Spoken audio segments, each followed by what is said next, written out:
Anta mamura shikon ka kwi ta shiyang mana lero da gambela shit ka ta la ber la kan wariana ka ja.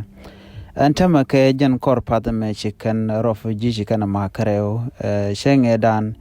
ngwanyel shikan dok chikan nakten una dangro ka sheka likan nakti lan ware ka ji bone te shop kareo. Anta ma ka jan ware me chikan na nyok meng nure wujin winni ka ngwanyel gwadana tie ka bol darber ka dob dan ke itang special wara chale special wara dan jen ko ne de sheng ten waraten ka ta bar ta ten ka shai ne kel mugu kono ko la nuare ka tin ko lat ko ne gambe ala nuare sha ka dol ko la ka na kan shang telam balat chi ko mal ko ma gambe tu ke telam be kana lat be bene kan ka be dien nuar to ne yo bu gu no ishi mal cheben chen ta chen abet shenge dana kan jiwa ka makan ma ke kan na nekten ne de kwan barka gambel shime shi anga jene gwalan ma bar shane sho baro ya maka bod ditne ne ber bene ke niulan chi na ben makten buga na barten shenge ku metel mi chelel anta ma jene nyoko to anta wa kem wa kami wa je nyoko men nyok ber kanga ke jeno e weekend wale na de na do ne bet bag no ka ne lanwore na kana wan dien ne to kwar ngum to kan nwore ngu cha ye twet ye nwore jagerudin ko na kaya ne shang ene kon la kwar cha telore kwar ga don tienten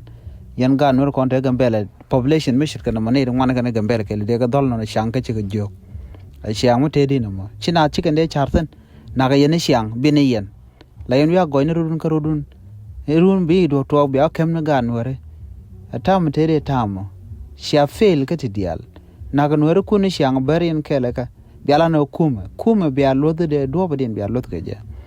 tin to gambele shi kare ki ci ka ti jagalo ka tichiro den lot ka nyin posh ka long ko no na ka ni shang tala do mi chin war shane breeze ka janta mala shi de ye ken da ku gwa ci na ti ga der no ka ti jaglat ka gwe ken yam na da to kwartan en gambel to bo no ti ga ten ka to kwar kon la kwar kum ti ga ten kene di alde bien bet bang telam let kana ka jan na kana keneten na kana lora bang telam lat kana kane de tede ne ti mo gwe ken wo kane de content shang na ga tede ne gambel ne ti dide de tok de kane ri chen kan la ra china gwadla na ka muktap gambel da biar tama de mal de je no ga tet kwana le lwa na ka bin beduna de bet she be mal bepen nyana je tana ka pai keliu metela turbil mijen ka ni ulan mijen gambel we kujimi ka kan do wa na ka ne ti la gware gambel ti la kwar te transportation batet pindian security le batet pindian kan ganore